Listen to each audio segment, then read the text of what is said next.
Guys, this is the final result sa mga binakbak namin na wall.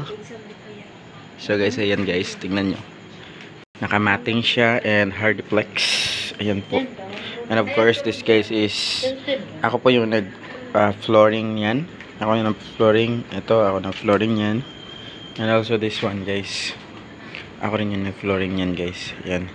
So ito po yung final finish product ng aming mga binakbak. So ayan guys, oh.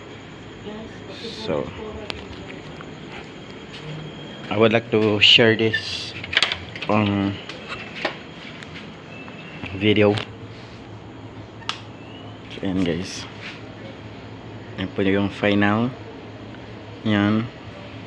So yan, ako na rin yung nagpintor niyan. Kasama ko si Kuya Jason. Ayan guys, yung finish ng ano. So ayan guys. So